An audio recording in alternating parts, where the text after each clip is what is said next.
ప్రధాని నరేంద్ర మోదీ నేతృత్వంలో కొత్త కేంద్ర కేబినెట్ వరుసగా రెండోసారి సమావేశమైంది. ఈ క్రమంలో మంత్రివర్గం కొన్ని కీలక నిర్ణయాలు తీసుకుంది. 14 పంటలకు కనీస మద్దతు ధర పెంచాలని తీర్మానించింది.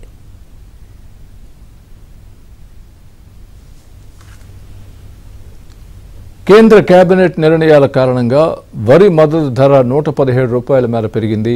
ఈ క్రమంలో వరికి ఎంఎస్పీ క్వింటాల్కు 2300 రూపాయలకు చేరింది. మరోపక్క పత్తి, మొక్కజొన్న, రాగి, జొన్న పంటలకు కూడా ఎంఎస్పీ పెంచారు. కందిపప్పు కనీస మద్దతు ధర 7550 రూపాయలకు పెంచారు. ఇది గత ఏడాదితో పోలిస్తే 550 రూపాయలు ఎక్కువ.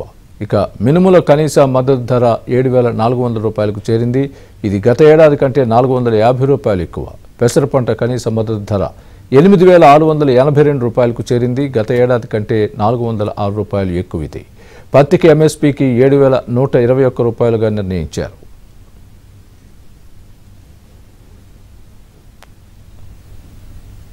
తాజాగా ఎంఎస్పీ పెంపుతో కేంద్రంపై 2 లక్షల కోట్ల రూపాయల అదనపు భారం పడనుంది. మరోపక్క మహారాష్ట్రలోని పాల్ఘర్ జిల్లా దహాను వద్ద డీప్ డ్రాఫ్ట్ గ్రీన్ఫీల్డ్ పోర్టుకు కేబినెట్ ఆమోదం తెలిపింది.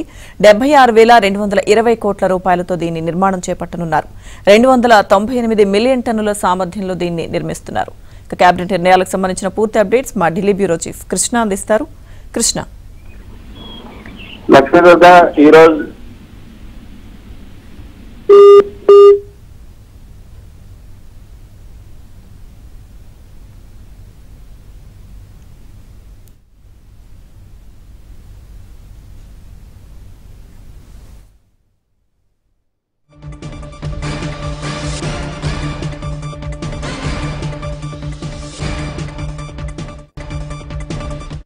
కనీస మద్దతు ధరను ఈ రోజు కేబినెట్ లో పెంచుతూ నిర్ణయం తీసుకున్నారు. వరి కనీస మద్దతు ధర 2300కు కేంద్రం పెంచింది. అదేవిధంగా కందిపప్పు కనీస మద్దతు ధర 7550కి పెంచింది. గత ఏడాదితో పోలిస్తే ఇది 550 రూపాయలు ఎక్కువగా చెప్పొచ్చు. ఇక మినుముల కనీస మద్దతు ధర 7400, కాగా ఇది గత ఏడాదితో 450 కన్నా ఎక్కువగా ఇది పెంచడం జరిగింది. ఇక పెసరపప్పు కూడా కనీస మద్దతు ధర 8682, వేరుశనగ ఎంఎస్పీ క్వింటాల్కి 6783 రూపాయలు.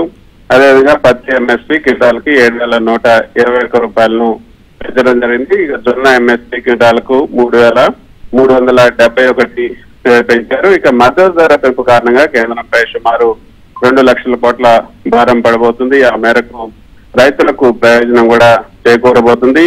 మరో నిర్ణయం, మహారాష్ట్రలో ఉన్నటువంటి పాల్ఘర్ జిల్లా దహాను వద్ద deep draft greenfield port cabinet ఆమోదం తెలిపింది. 76,220 కోట్లతో ఆదావన్ పోర్టు నిర్మాణం జరగబోతుంది. 23 మిలియన్ కంటైనర్లు అంటే 298 మిలియన్ టన్నుల సామర్థ్యంతో ఈ నిర్మాణం ఉండబోతుంది. తమిళనాడు, గుజరాత్ తీరాల్లో ఆఫ్ షోర్ విండ్ ఎనర్జీ ప్రాజెక్టులు కూడా కేబినెట్ ఆమోదం తెలిపింది.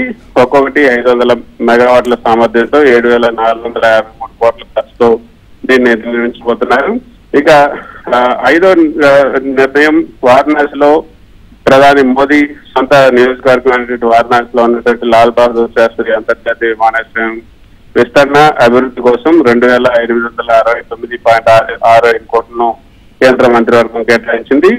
అక్కడ ఉన్నటువంటి రన్వేని కొంత మేరకు విస్తరించడంతో పాటు అదనపు నిర్మాణం కూడా చేపట్టబోతున్నారు. మొత్తం 5 కీలకమైనటువంటి నిర్ణయాలను ఈ రోజు కేబినెట్ లో తీసుకోవడం జరిగింది.